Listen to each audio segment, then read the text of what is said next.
Hey everyone, welcome to this week's lecture.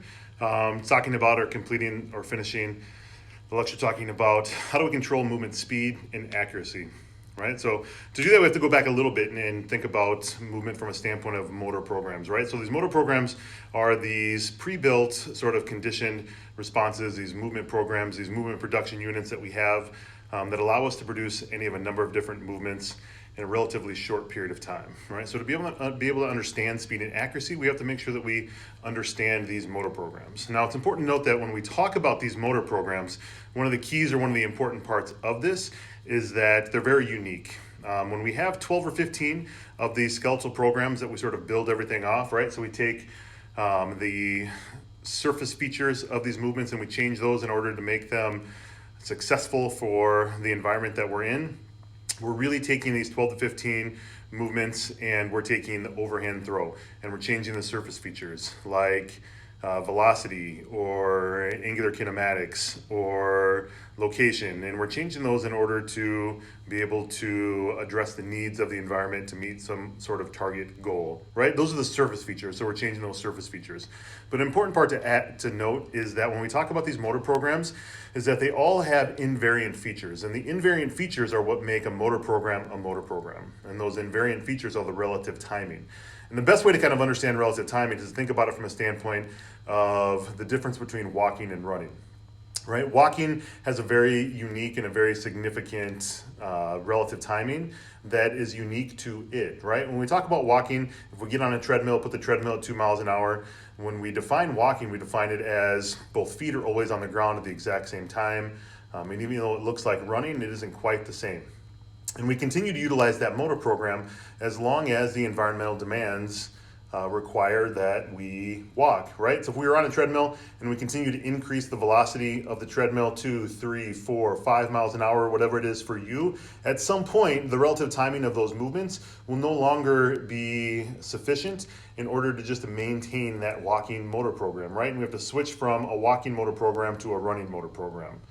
So at 4, 5, 6 miles per hour, whatever it is, that has to change, or the needs of that, or the requirements that necessitate that have to change. And then a walking program is different from a running program, because when we look at a running motor program, then one foot is on the ground, but there's a phase or an instance of a running motor program where both feet are off the ground, and that's what makes it unique. It's the same with all motor programs. An overhand throw is different from an underhand throw. And even though those are very similar, they have different relative timing of their individual parts. So make sure that when we're thinking about motor programs, we're thinking about the uniqueness of those, and that what makes them unique is the relative timing of the individual parts that make up that motor program. So we talk about that in relationship to Fitts' law and looking at movement speed and accuracy, that there's a constant trade-off of that speed and accuracy. And the lab that you did with the dual tapping task looks at addressing those needs, right? So there's some sort of trade-off as we look at the two variables that necessitate change or sort of a confluence of both open loop programs and closed loop programs based on target size and target width, right? So when we're doing these motor programs, when we're doing those tasks, we're constantly moving back and forth between those, right? And as we move, as we get a good pattern, we're using open loop programs in order to maintain that speed and accuracy. And if we make a mistake, we inherently slow down and then utilize those feedback loops in order to maintain speed and accuracy.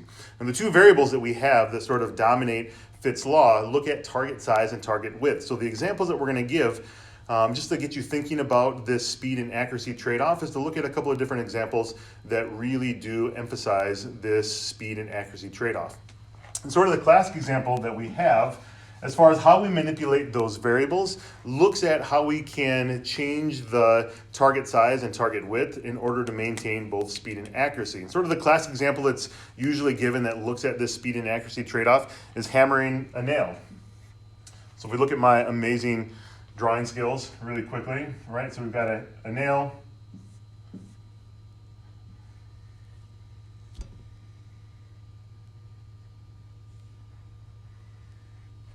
And we have a really poorly drawn hammer, right? So when we think about this is that there's a constant sort of change or a constant need that looks at a speed and accuracy trade-off when we're hammering a nail into a piece of wood, right? When we're beginning this movement, when we're starting to hammer a nail into a piece of wood, there's a definite speed and accuracy trade-off, right? So as we begin, that nail isn't very far into the wood. So as we begin that task, accuracy is extremely important, right? So as we're beginning the task of hammering a nail into a piece of wood, accuracy is extremely important. So if we want to be accurate with that movement, there's an inherent speed trade-off with that, right? So we're probably taking really small taps on that piece of wood. We're minimizing the target width, right? So we look at what this is. The top of the nail is a target, the top of the hammer is a target, and what we manipulate is the speed of the movement and the width or the distance that that hammer is moving.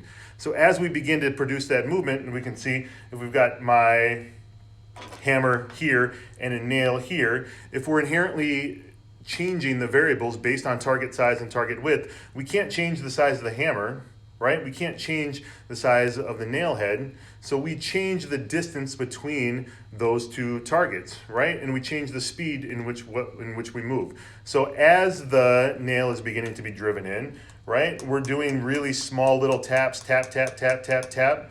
The target width or the distance between those two targets is pretty small, right? Because we have to be fairly accurate in order to get that nail started into the piece of wood. But as we begin, and as you think about this, if you've ever done this before, which I'm sure everyone has, is that as that nail gets farther into the piece of wood, our accuracy doesn't have to be as great, right? Because the margin of error is a little bit different. There's not as much risk of bending the nail if we hit it wrong, or missing the nail, or having a little bit. So as our accuracy demands change, and our accuracy doesn't have to be as great, we can slowly start to increase the distance between our two targets. So as that nail gets farther into the piece of wood, we begin to increase the amplitude or the distance between those two targets. And we start to swing a little bit harder, and we start to increase that distance all the way until that nail is almost all the way into the piece of wood. And then we start taking huge whacks at the nail in order to drive it the rest of the way in. Now, that decreases our accuracy because we've increased the distance between those two targets. But because accuracy isn't as important in those demand situations, that we can take larger swings at it, decrease the accuracy, but we increase the speed in order to get that nail driven into the wood, right? So we're changing the speed and accuracy demands even during that task. Now, if we wanted to change this, and we wanted to change those variables, we can do one of two things. If we want to make this an easier task, we can increase either target size or decrease target width, right? So if we want to increase target size and give us a better chance of being accurate, we can change the size of the target. We can have a bigger or larger head on a nail. Think about, if you know anything about construction or hardware at all, like a roofing nail has a really large head on it, right? So it increases our accuracy possibility, so we don't have to worry about those small little taps. We can take larger swings with a bigger target distance than we could with a normal nail and a hammer. Or we can change the target size of the hammer itself, and we can swing a huge hammer with a large head like a sledgehammer. If we had a sledgehammer or a mallet, we don't have to worry about accuracy as much because the target's changed, and we can minimize the effects of speed and accuracy by increasing the size of our targets. All right, so that's one way that we manipulate that.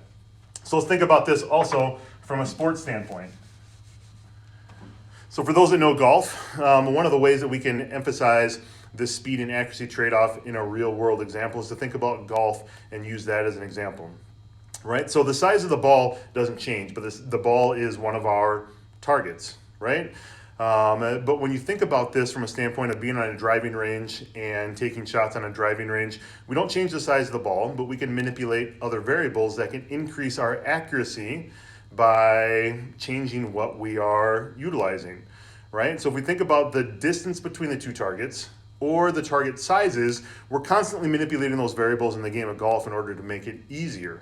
Most people would say that it's easier to hit like a pitching wedge or a 9-iron, right? So there are a lot of different reasons why. But when we think about this from a Fitts law standpoint, is that if the distance between us and the target is smaller, we should be more accurate. So with a pitching wedge, our feet are closer to the ball, the club length is shorter, we're a lot more accurate with our shots because the target distance is less, right? And think about this from a standpoint of all the irons in your bag. If you go from a pitching wedge to a 3-iron, a 3-iron, we're standing farther away from the target. Our target distance has increased. It's inherently harder to be accurate if we increase the distance between us and the target, right? But you look at other clubs in the bag and you think about now moving on to a driver. A driver, we're standing as far away from the ball as we possibly can. Longer shaft, it gives us more chance to hit the ball a lot farther with increased club length. And one of the ways that they've manipulated those variables in order to make us more accurate with the driver is we can't change the size of the ball. We don't really change the length of the shaft, even though you can. But one of the ways that we try to make drivers more accurate is that we increase the target size, right? So a driver head is pretty big, right? So there's a large head on that driver. It gives us an increase in target size. It increases our chances to be accurate, right? So there's a lot of different ways when we think about from a sports standpoint that we can manipulate the variables of target size or target distance or width away from the target in order to be as accurate as we possibly can. That's Fitts' law, right? So as a target size decreases or target width increases, we decrease our accuracy. And then we have to worry about sacrificing some sort of speed and accuracy of our movements in order to be as effective as we possibly can. So that's great. Fitts' law is great when we think about that from a standpoint of immovable targets or targets that don't move. But when we talk about looking at movements that require both temporal and spatial accuracy, it changes how we think about Fitts' law. When there's a timing element or a spatial element where two objects have to meet at the same time, we really don't have those same rules in place. So when we talk about movements that have both temporal and spatial accuracy demands, then we have to think about it a little bit differently from a standpoint of how we process the information with stimulus identification, response selection, and response programming in order to be as accurate as we possibly can. In these cases, or these situations, or these scenarios, when there's temporal and spatial accuracy involved, the best example is hitting a baseball, and we'll talk about that, and I'll give you that example in a second. When we talk about hitting a baseball, that's about two objects meeting at the exact same time in the exact same place. In that instance, Fitts' law doesn't necessarily hold true. The way that we become more temporally and spatially accurate is trying to move as fast as we possibly can. If we move fast, it gives us a better chance of being both temporally and spatially accurate because we can get as much information from the environment as we possibly can. Let me show you what that looks like.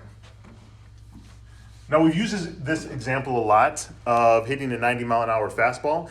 By hitting a 90-mile-an-hour fastball, right, we have certain demands from an information processing standpoint from these cognitive systems that we have in place that we have to worry about as far as being temporally and spatially accurate, right? So we look at a 90-mile-an-hour fastball.